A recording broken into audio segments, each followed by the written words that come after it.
Hey, folks, greetings and welcome along to the podcast today. Great to have you here.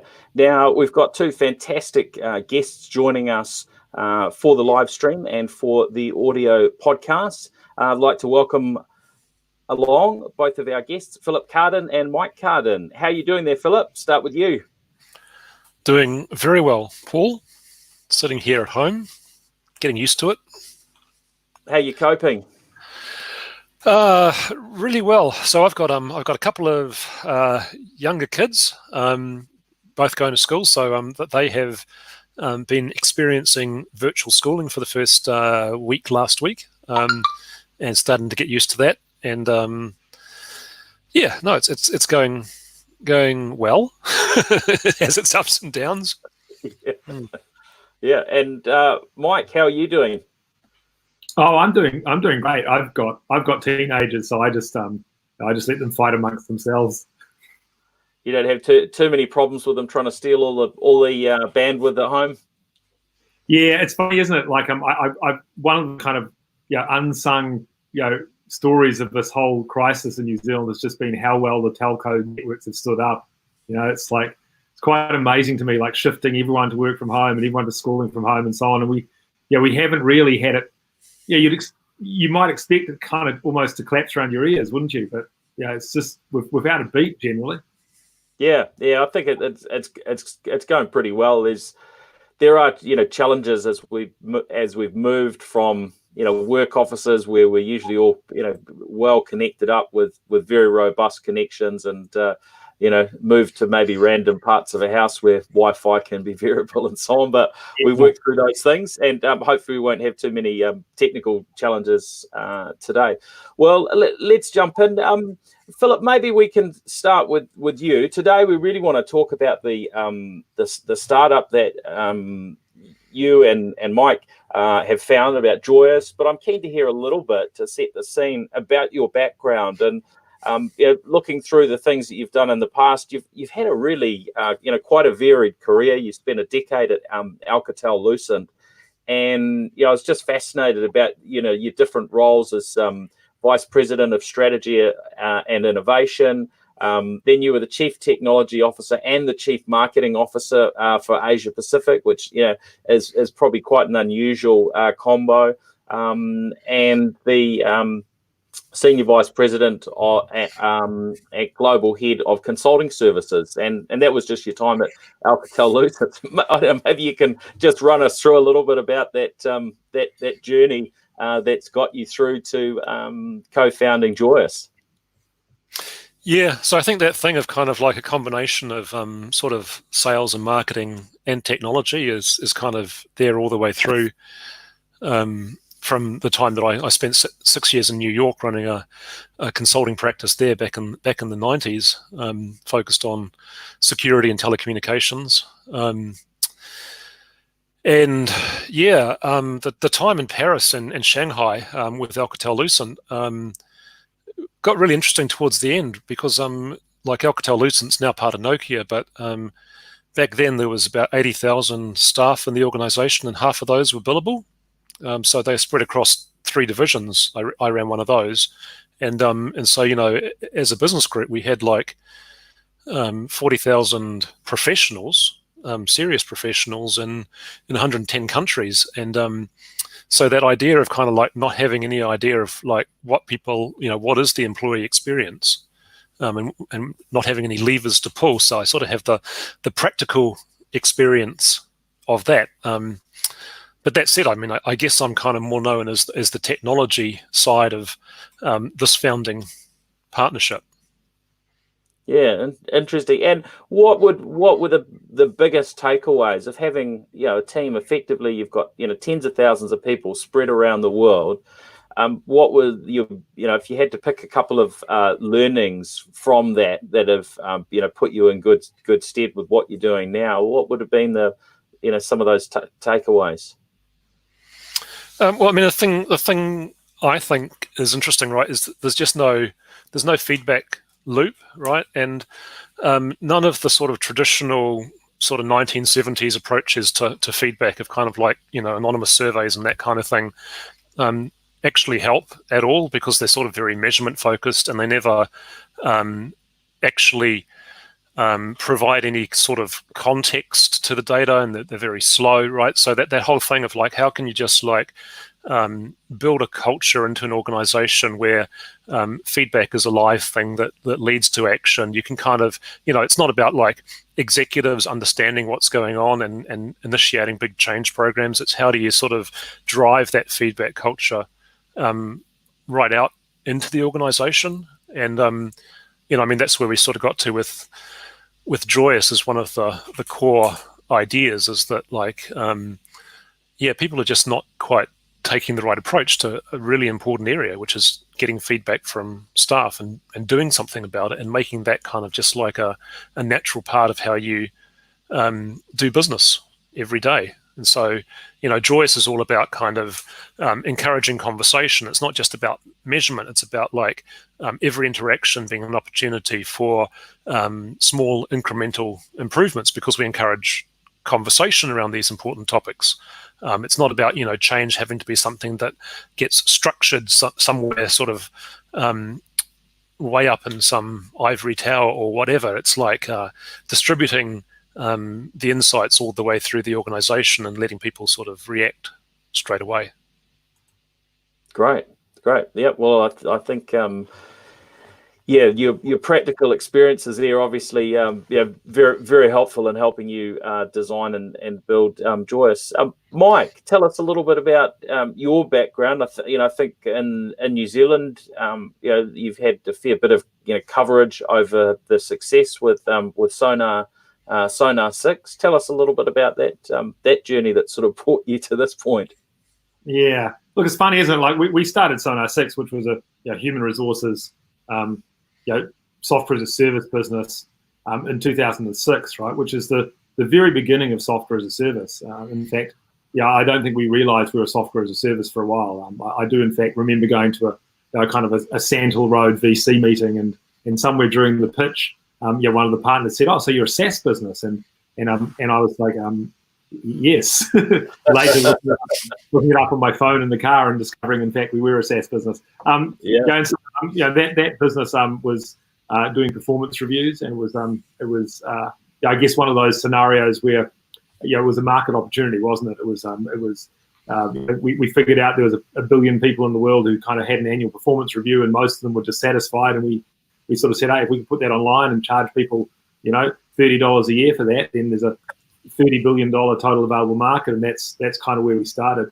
And we built that business from 2006. It was acquired in 2012 by Cornerstone On Demand, and then I got the opportunity to spend 2 years on the leadership group of Cornerstone, which was a NASDAQ listed SaaS company. So I kind of went from the early stage New Zealand SaaS growth business to being a kind of I guess a quarterly driven NASDAQ listed SaaS business, and they had experience at both ends of that scale. And subsequent to that, after that, I spent some time working in different businesses in New Zealand, different tech businesses. Primarily, I discovered that I'm kind of native to enterprise SaaS, did some governance work and invested in a few businesses and got involved. And then sometime a few years ago, say, okay, it's time to use the experience and some of the capital we got from the Sonar 6 period to build something new. Excuse me, and it's really an interesting period to build something new, right? Because in the early days of SaaS, building a SaaS business was very much just about taking an on-premise piece of software or some kind of on-premise process like performance reviews and putting it online, and that's the beginnings of Xero is just putting accounting online, isn't it? Salesforce putting CRM online. So that was that phase, and we're suddenly in this new phase where actually we're delivering on things like applying machine learning and microtransactions and integrations and all sorts of things which really change the way that people work in the corporation. And so it's an exciting time to re-enter, and the piece of employee feedback, particularly in large organizations, and helping people actually have a more meaningful work experience, and in fact improving the lives of working people was a kind of purpose that I was personally quite committed to. And went about trying to find someone to found a business with, and particularly find a tech co-founder. And lo and behold, after a while of searching, I contacted Philip, who was in Paris at the time, and said, "Hey, why don't you think about doing a startup and leaving your cushy enterprise job?" So that was kind of the genesis of it, and we capitalized it a couple of years ago, and really have been going for a couple of years, running very, very hard. Yeah. Oh, that's great. Well, let's dive in to that. But before we do, I've heard in the past that you've sort of shared one or two sort of key bits of learning from Sonar 6 and that period after Sonar 6 was acquired and you were part of the bigger listed entity. And there were one or two sort of things that you came away with in terms of realizations. Are you able to sort of share the most valuable bits there? I think particularly from a sales perspective, and and I guess this the sorts of customers that you ended up going after and so on. Yeah, no, thanks for that. And that very long question actually worked well, because my Chrome froze for exactly that period of time of that question, Paul. So fortunately, it came back to life for me. So that was quite awesome. So look, I guess that I've told the story before, but it's a very sort of pertinent one for my journey, which was that after Sonar 6 focused on the SMB market, and I think that the reason we focused on small and medium business was partly because we just had a maybe lack of confidence in ourselves. It was the first time we built a software business. We were kind of a group of people who'd kind of met through cycling. It wasn't like we came from some established tech background, and we I thought, I guess, that maybe the SMB market would be a little bit more forgiving and easy for us to work in. And so after 6 years of building that business, and in software businesses, SaaS businesses, you're very focused on building your ARR, so your annualized recurring revenue, the subscription money you get every year. We had I guess a revelation. So we're acquired by Cornerstone, and Cornerstone, they weren't SMB native. They were much more focused on the enterprise. And literally, a couple of weeks after we were acquired, they won the Nestle business worldwide, in performance management, and that Nestle business by itself was worth as much as all of the ARR, so all of the recurring revenue we built in Sonar 6 over the preceding 6 years. And so I was very much like, wow, it's the enterprise is got this kind of advantage of scale that we hadn't been able to take any notice, any advantage of ourselves. And I remember thinking at the time, well, I wonder how Cornerstone got into enterprise sales, how they started to chase the biggest companies in the world. And so I sat down with the CEO and asked him. And at that point, Cornerstone were 12 years old. So it's like, what at the beginning, how do you make the step from small businesses to bigger business? He goes, we just started targeting enterprise at the start. And you realize that in their first few years they got one or two large enterprise customers, and that's who they went after, and they built deep relationships with them. They built that business. And I think that's that's the same model. If you look at some of the great New Zealand successes, Anaplan's a good example. A company where actually they went and targeted some of the biggest companies in the world right at the start, and really kind of built themselves with that. And that requires a certain level of confidence. And I guess that you maybe have that confidence more if you've been through a cycle. And so that's certainly what we've been doing in Joyous, is targeting the world's largest companies. I think that's fantastic, and probably not a natural approach to take as a New Zealand startup, to necessarily be able to join the dots up. But so I think I appreciate you sharing that, because sometimes I guess as Kiwis we look so much at our own market, we may not really get our head around what is the most strategic approach. And right now as a country we really need to be investing into our long-term future and making those plays that are going to play out over the next 5 or 10 years, and deliver really, really good results, but they're going to take some time. So rather than just I guess approaching what we know and what we're familiar with, which in New Zealand, I mean, I don't think we have a single business with anywhere near the scale of many of these companies like Nestle, certainly in terms of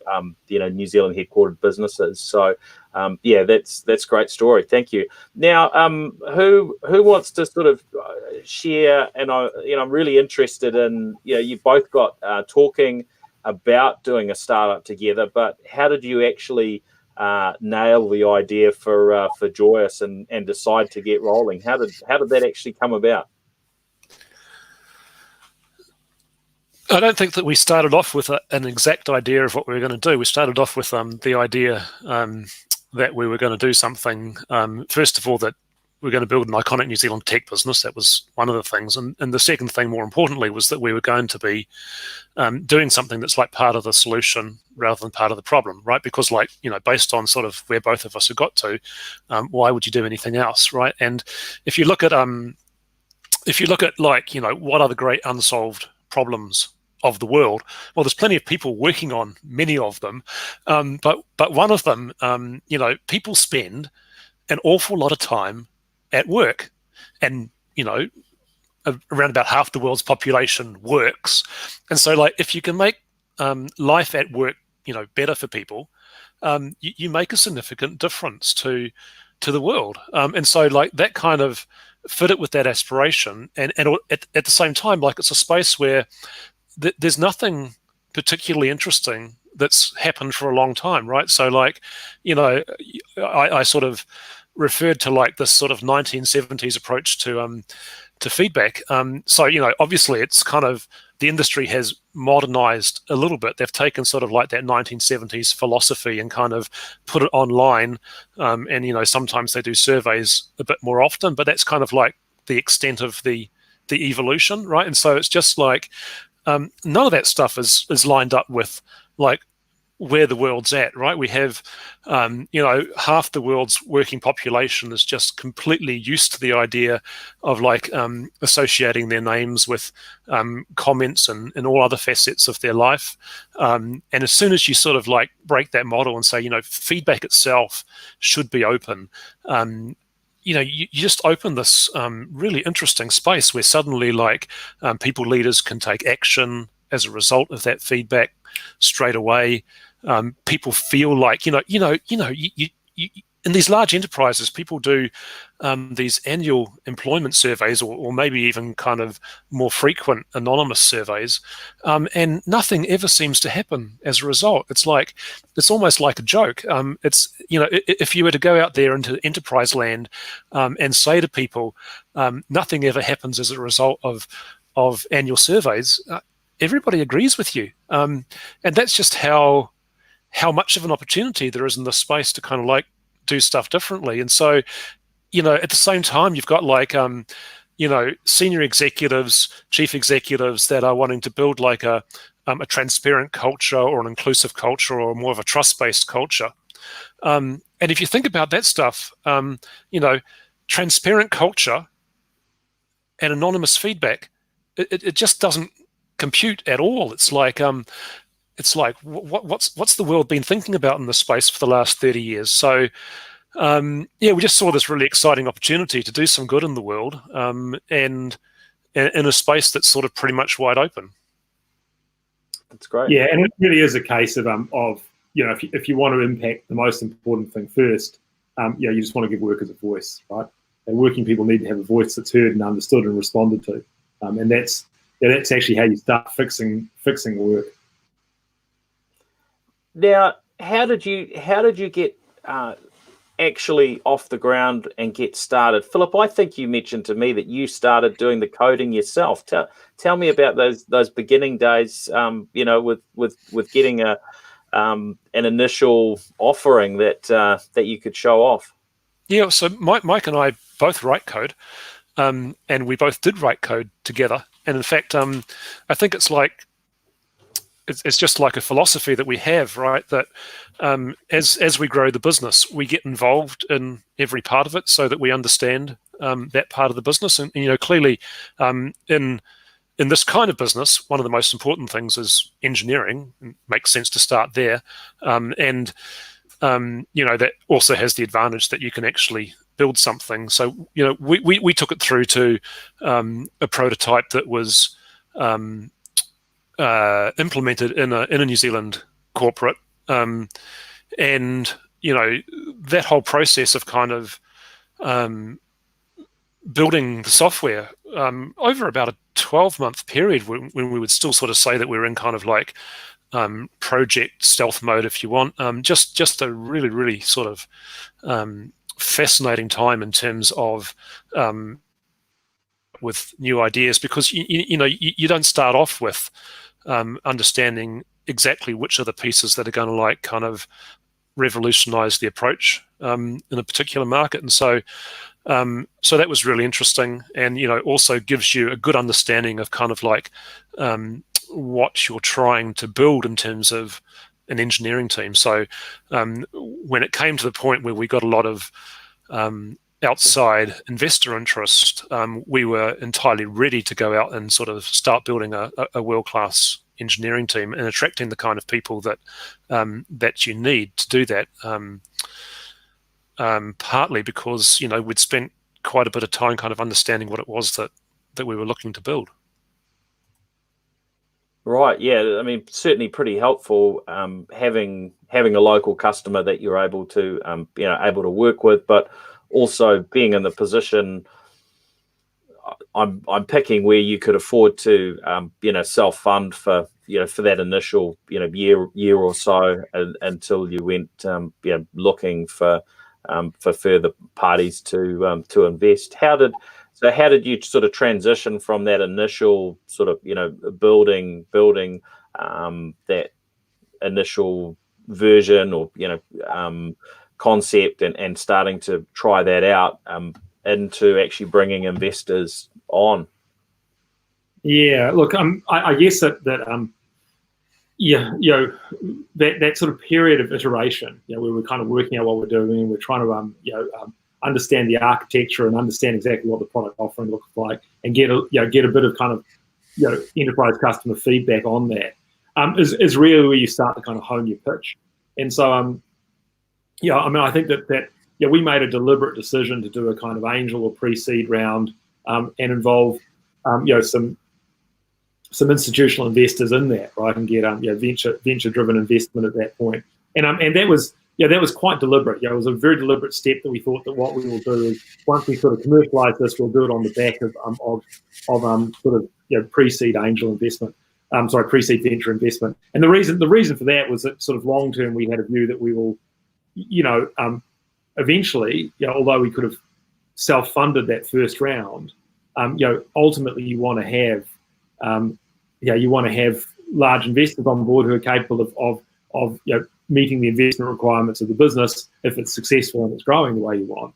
And so it was like one of the deliberate steps, I think, Paul. And then the actual piece of that was like, okay, well, we now know that that's kind of coming up, and we went and pitched to a number of investors that we'd previously had some conversation with, and some other interest developed, and we quickly kind of closed a modest seed round, or sort of pre-seed round, should I say, which is a really kind of almost pre-product, pre-customer round. We have a customer running a prototype product, so we have that, but that customer is not a customer, and they're not paying us any money. So it was a kind of pre-revenue type round, and that was always part of the plan, right?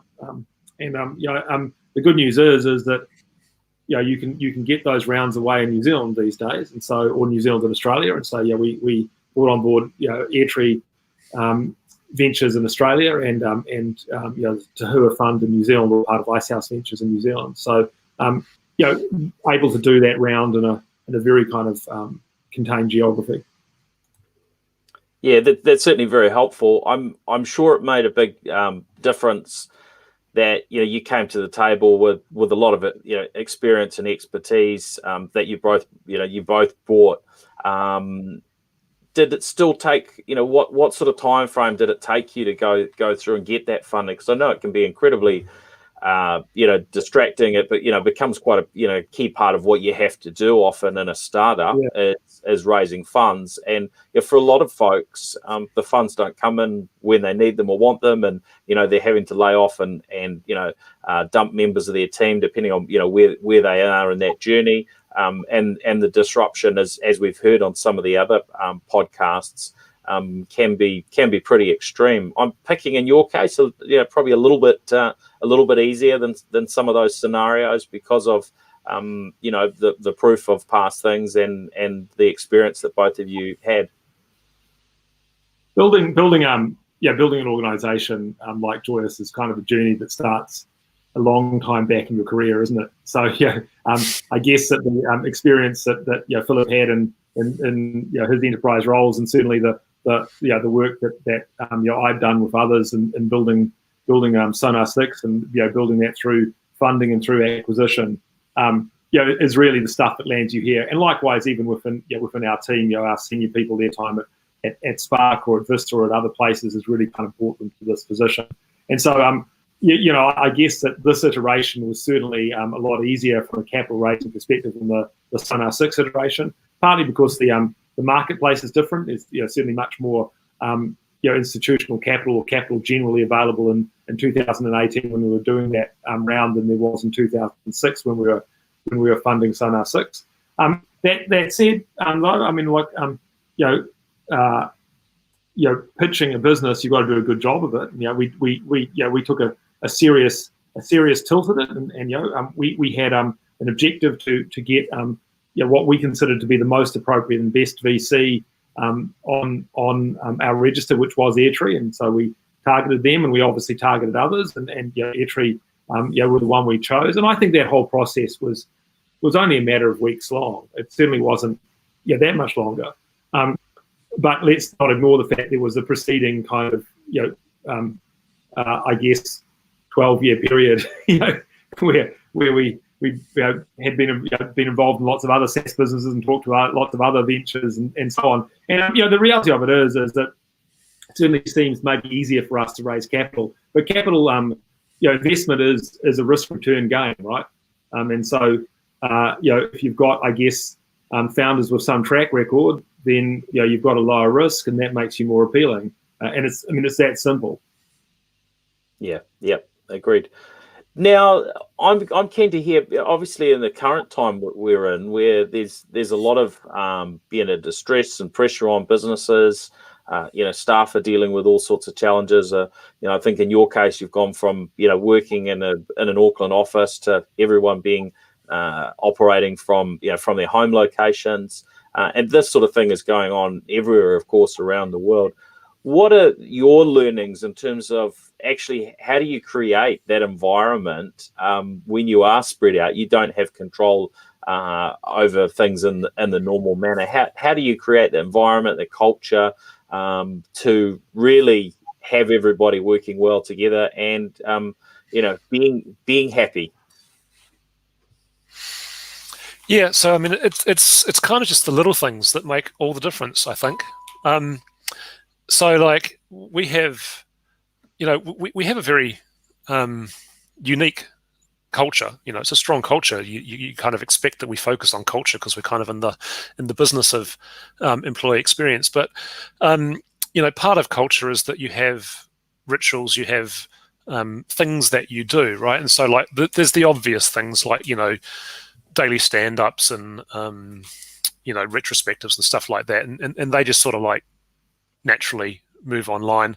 And then there's the things that don't as obviously move online. So like we used to have team lunches every couple of weeks, and so we sort of transitioned that to a Zoom meeting where people sort of have lunch on Zoom, and they use the Zoom background to have a picture of like the food that they like to eat, or would like to eat, or something like that. Just sort of be silly with it. But like where it got really interesting for us was the stuff around celebrations. So it just so happened that like we had, prior to going into lockdown, we had a couple of people that were doing their second anniversaries. So we had we had balloons and a bit of a celebration in the office. We also had our first person go on maternity leave. So that was a huge celebration in the office, and the office was full of balloons. And so like we kind of go into lockdown with like this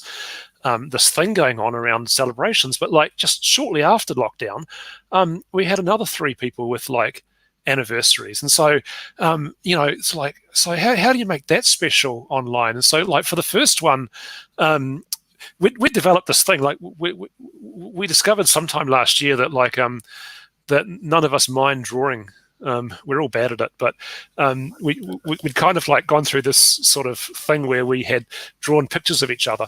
And so for that first celebration, we did the online, I think we did it on Zoom, with the backgrounds as like the picture of the person drawn by each individual team member, and then they had to kind of like guess who'd drawn who, which was sort of like a fun game. And then for the next one, we just ramped it up a notch, and people had to make like a sculpture of some description, some kind of 3D object out of stuff that they could find at home that represented that person. And then for the third one, because like once you start it, you've got to keep going. We did that thing, they do with the museums where you take the famous paintings and then you've got to try and make the same painting with stuff that you find around the home. So we did that with like photographs of this person. And I don't know, that's just like an interesting idea of how you can kind of take stuff that kind of worked well in normal life, and sort of translate it in some way so that you have the same kind of feeling when you're in this world.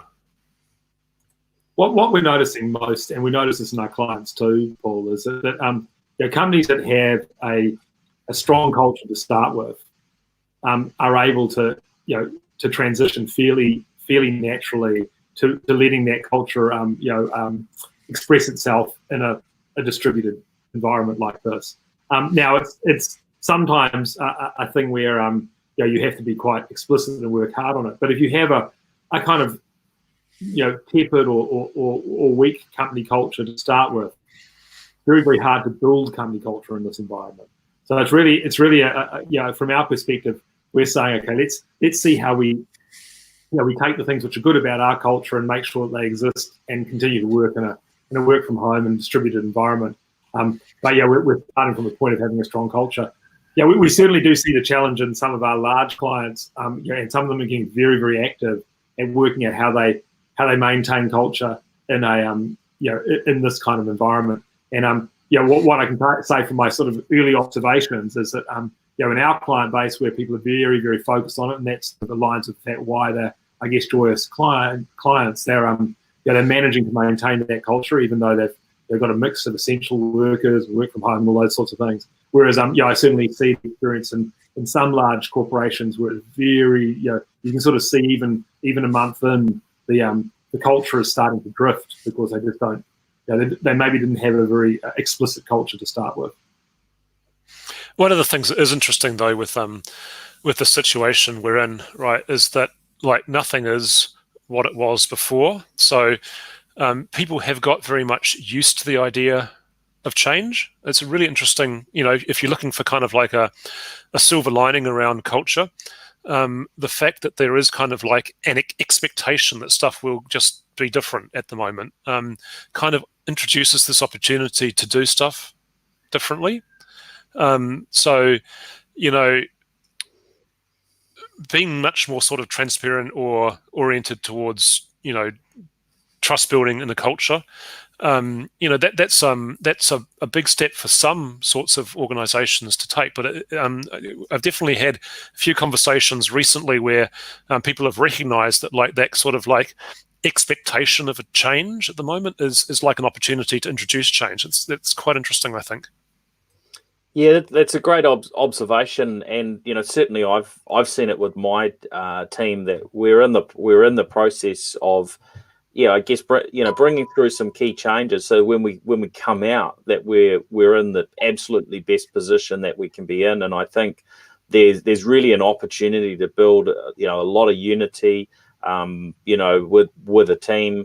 Everyone is focused. I guess there's a little bit of that sort of wartime mentality of, hey, we've got to get through this, we've got to win, and yeah, if that means some change, some personal sacrifice, that people are willing to do it, for the greater good, whereas they're not, sometimes, life can be at a bit of a different pace, and trying to sort of, bring changes is, can be quite an uphill battle at time, right? People don't usually like change, but right now, I think, you'll get people buying into it much easier than usual.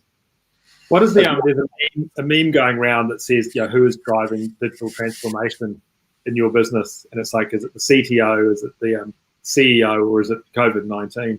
And there is this I guess, appetite, like you've both mentioned, for change in the enterprise at the moment. And if you're thinking about change and you're thinking about what occurs, we've actually got this huge driver right at the moment towards technical innovation in organizations, or technological shift in organizations. And the idea of using more tools to communicate with your teams and so on is very, very natural currently, right, in this current environment. Yeah. Now, I'm keen, if you could just talk, maybe Philip, a little bit to how Joyous works for those that are using it. How do they use it? What does that look like? How do what are the touch points from a staff perspective? And then, what do you do with that data as it flows back? Who gets access to see it? Because you've talked about, Joyous taking this, fresh approach that's different to the traditional sort of, 70s and 80s type, anonymous feedback model. But how, in practical terms, does that actually work? Yeah. So, I mean, we create structured open conversations, and the way that works in a very concrete way, is sort of, Joyous is a very flexible tool, so you can set it up in different ways. But the most common way to set it up is that staff get a message once a week via email or via SMS that asks them a question on a particular topic. And so, those topics are flexible. We'll come to what those are shortly. But the very first question will kind of like get them into the space of that particular topic, and then straight away we'll ask them to make a comment about that topic, right? And as soon as they do that, the experience of doing that, by the way, is just like using, WhatsApp or Facebook Messenger, something like that. So, if you're a digital native, it feels modern. You can attach photographs if you want to. If you miss the whole social media thing, it just feels like using SMS. And so it's familiar to everybody. And, people can make comments. They can do that on their mobile phones. They can do that on their desktop. And that comment will appear straight away in your people leaders feed. So the person that might be your manager, for example, it appears in their feed, and they can see your comment straight away. They can see an image if you've attached one, and they can respond to it. And the way that we set it up, Joyous is aware of the organizational structure, right? So, when we integrate into the HRIS system or Active Directory, or people upload their organizational data, Joyous will automatically self-configure itself to understand how the organization is structured. So you get lots of fine-grained control over who can see what. But the most common way that people set up Joyous, simply because it's easy to communicate to staff who can see what, is that your manager can see the feedback, and then their manager can see it, and so on up the hierarchy. And obviously that varies a little bit for agile organizations and so forth, and we're really good at handling agile organizations and other modern organizational structures like matrix organizations and folks that look after projects and all that kind of thing. But whoever it is that can see your feedback, that feedback will appear in the live feed for them. They can respond to it, and that response will come through on your phone straight away. So it becomes a conversation. And what's really interesting about that, right, is that, first of all, because you have your name associated with stuff, your comments are much more constructive, and often quite a lot deeper, more elaborate. So there's a whole lot of value in the commentary itself, right? And so not only are we creating this ability for people to, to surface issues that might need action, and also to share appreciation, that kind of thing. So kind of like the instant incremental improvements in the employee experience. You're also creating this richness of insights because we can use machine learning to do theme extraction on the comments themselves. And lots of people sort of talk about kind of theme extraction and machine learning and that kind of thing in this space, but like the thing that makes it different is that we get like a much higher rate of comments. We get a lot more comments, and they're deeper comments, and that's the stuff that actually makes it practical to extract the themes. So it's a sort of pretty exciting kind of loop. That's great. Excellent. Well, I'm keen to get your feedback from both of you around these current times we're in and how we should be thinking. There's I guess dealing with the here and now, the current financial challenges that a lot of businesses are needing to address, whatever those look like. And of course that that can be quite varied. For some businesses they maybe don't have a future at all, so there needs to be that thinking of, well, what next, what's going to be the next business, and taking that approach. For others it's sort of looking at, well, how do we navigate this in an X period of months ahead, whether that's 2 months or 24 months or however long it sort of takes to get through this period where COVID-19 is causing a level of disruption, and then there's that, I guess, that sort of longer term thinking. Mike, what's your view on on an approach to sort of thinking about these things, and not just being tied up in the immediacy of the pressures, but being able to be strategic during these times? Yeah, look, I mean, I think the first thing to acknowledge, Paul, is that COVID-19 is a lottery in a lot of regards, right? And I obviously at a health outcomes level, it's a lottery, but at a business and the economic level, it's a lottery too, right? And so, I mean, in Joyous, we're fortunate, and we work in the employee feedback space. Our clients typically are in infrastructure, telco, pharmaceuticals. It's we're not immune to the effects of the environment, obviously, but we're nowhere near as impacted as, say, someone who makes software for, I don't know, organizing cruises or something, right? So there is, and that's not based on some kind of great planning on our part. That's just kind of the way that the dice have rollen at the moment. So there is, I mean, I'm sort of just acknowledging empathetically there's lots of different situations for different people. And so the first thing I think that people get into in this mode is the existential piece, right? Which is, can we survive long enough to get out the other side of this? And the challenge with that statement is not so much, can we survive? It's like, when is the other side of this, and what does the other side of this look like? And so, I think that what we're, my kind of suggestion on this has always been that, like, there's this one mode of kind of getting through this next period of, where lots of countries are in lockdown and lots of clients aren't doing anything and so on. But then actually land in a very unpredictable recessionary environment, right? And in that recessionary environment, well, you've got to look at how your business can not only survive in there, but you really do have to thrive, right? So if you take a mindset that says, hey, look, at some point in the future we're going to need to raise capital again, right? Now that point in the future might be immediate if you're very, very short of cash and suddenly you've had a drop in cash flow. But in a more common scenario where that's a number of months away, you might actually find that it's not about just getting through the next 3 or 4 months. You've actually got to get into a mode where, hey, I don't want my capital raise to be hugely dilutionary. I'm also going to have enough runway to start to show that the business can grow again, and that we actually can survive in the next environment, whatever the future economy looks like. And so I think that there is this thing where you go, okay, well, how do we plan that out? As soon as you get into that mindset, I think it's important too, to think about that thrive piece, and to think about how you do grow, and it's no different than any other business scenario in that it's competitive, right? That there is a what you're trying to achieve at the moment is you're trying to achieve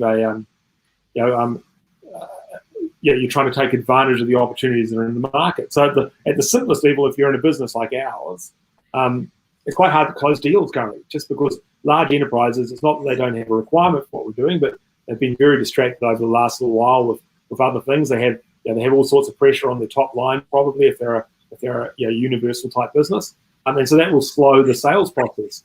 However, at the same time, from a marketing perspective, suddenly the field has got wide open. There's marketing costs are coming down. Our target audience are people in senior roles and in human resources and employee experience roles too. Actually, have more time. We're very, very relevant to the conversation. So our time to shine is right now. So I look back to the GFC and you look at what happened there. That's when a lot of companies really built their category. Companies like Salesforce are a good example. They built themselves through that GFC, right? And so, I don't want to be overly optimistic because that's the incorrect stance. But the thing is, if you miss the opportunity at the moment, you're equally as disadvantaged in a way as if you just face into the existential challenge. Philip, did you have anything you wanted to add into that conversation?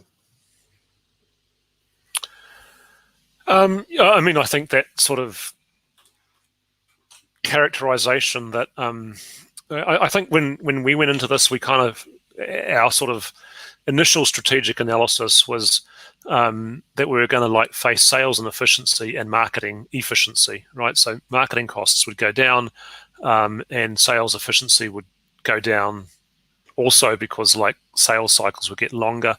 I think we're starting to kind of feel like the second part of that is not necessarily true. There's other things that are sort of maybe counterbalancing that.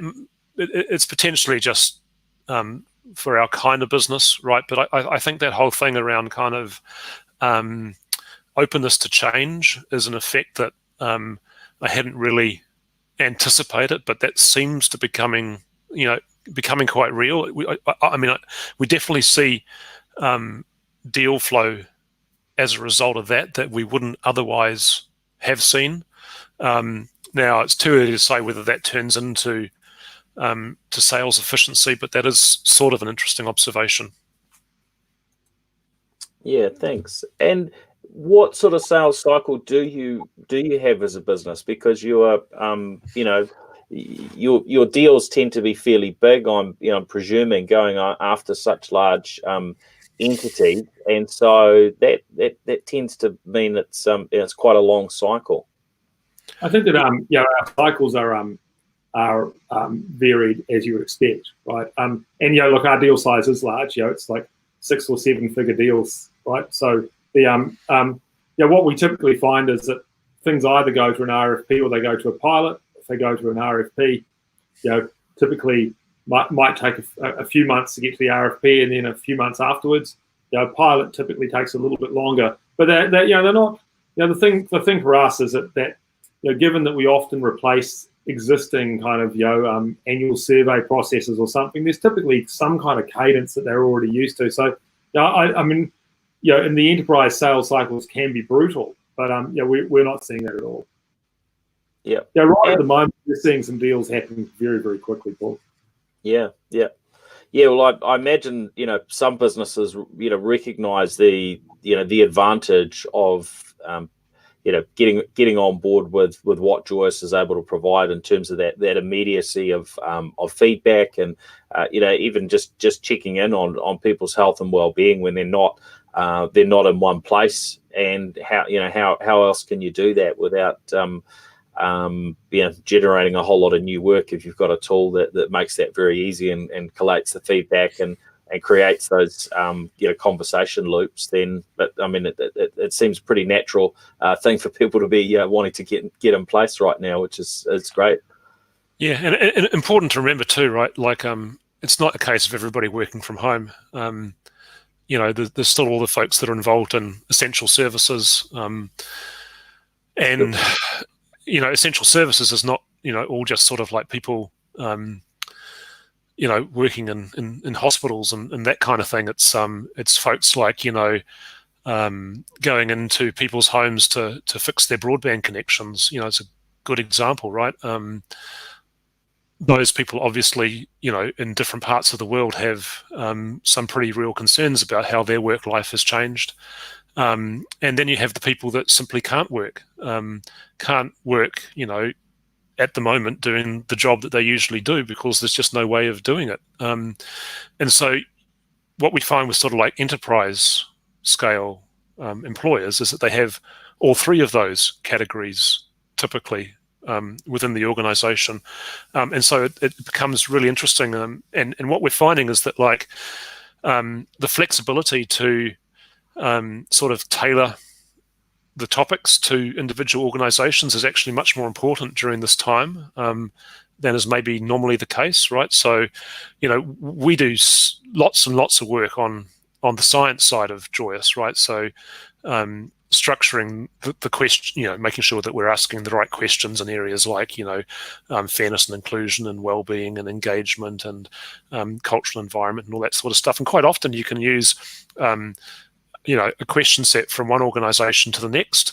But in these times are kind of like big changes where people's workforces are being affected in such different ways. You really do sort of need this ability to be really tailoring feedback and even response models. By that, I mean who it is that's actually going to respond to a particular piece of feedback.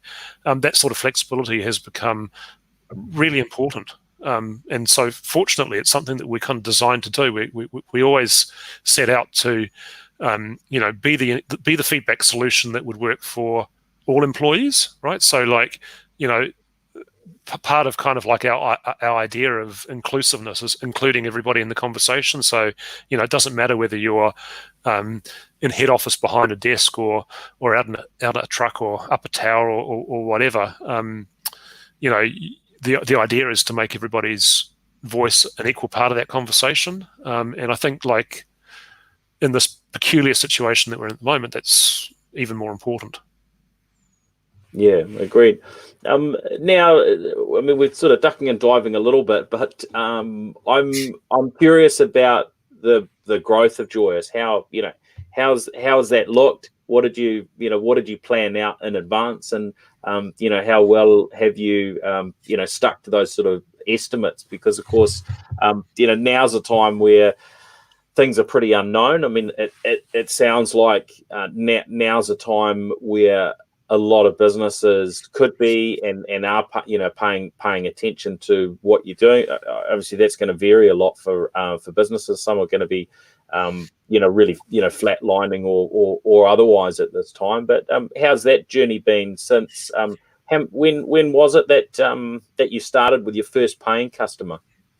Yeah. So look, I think that we're closely held, and we don't just disclose our revenue figures per se, but I can kind of give you some indication. So we've been in a very kind of logical stair-step plan. So I mentioned that in the first instance, at the beginning of 2018, we raised a small venture-led round of $1.2 million, and that was really to start what we were doing, right? And the outcomes of that round was to get 4 enterprise customers using the product the way that we described, also to build the technology and to build the core of an engineering team. And once we reached that step, we would raise more capital, which we in fact did. So late last year, we raised another sort of $4 million round with again this time led by Airtree Ventures, and that was really on the back of that kind of early success. We've subsequently lent into that, and we've added more enterprise customers, and we've been careful that we add them at a rate where we can learn and work with them and turn them into evangelists, rather than just sort of just add them to the revenue line. They really have to become part of our sort of early team, and so that's on track. We certainly have some very large clients around the world. We have a Fortune 10 company on the roster now, deployed to a large proportion of their staff. So we're on the trajectory we expect. Excellent. Oh, well done. That's it's very encouraging to hear, and I think everything I've heard so far certainly suggests things are tracking for you very much in the right direction. We're just about out of time, but I'm just wondering, what closing advice that you can offer to to those leaders and others that are listening into the podcast in terms of learnings that we can leave them with.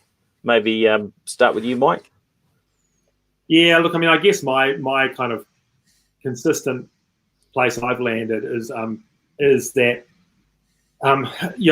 for a while I was sort of thinking about how things would go back to normal, like what the world would look like when it kind of returned to the way it was, and how that would work from a business perspective. And I think the kind of opportunity in this actually is thinking about or trying to understand what the world will look like, and realize that actually will be very different, that there's actually not a return to exactly how things were. And whether that's because there's more of a drive to digital transformation and within the enterprise, and we've become more cognizant of the people around us, whether that's our workmates or whether that's our neighbours. There's a lot of things that I think actually change in the environment. And so rather than kind of picturing how your business will survive and work and how long it will take for stuff to return to normal, it's nice to try and orientate yourself, if you can, towards thinking about, hey, what will the opportunities look like, and what will be a very new world. Great, yeah, that's good advice. And anything from you there, Philip? Yeah, I mean, just on the same thing, right? It's like really just sort of a case of understanding that, like, there's plenty of things going on that are not the way that we would choose them to be, but there's also a set of silver linings, and just sort of like focusing on what the things are that that this enables in terms of change, in terms of doing things differently. I think that's absolutely valid. And then the second thing at a much more human level, just remembering that everybody has something else going on in their lives at this time, right? It's just the way you have to think about kind of everything you do at the moment is that there's a lot of complexity in people's lives. You probably can't see most of it most of the time, and so just sort of like being kind, giving people a little bit extra space and understanding and all that kind of thing. I think that's something we all should be doing. Yep, that's always good advice, and especially now. So, where do people look online to if they're interested in finding out a little bit more about the business? Where is Joyous online? Yeah, joyoushq.com. Excellent, that's great. Well, thank you very much, Philip, and thank you, Mike. It's been a real privilege to have you on the show. Thank you for taking the time out to share some of your story and your advice. And we'll look forward to following the Joyous journey. And I'm certainly keen to have a little bit of a look at your product, and possibly some of our listeners will too. So all the best. Okay, thanks, Paul.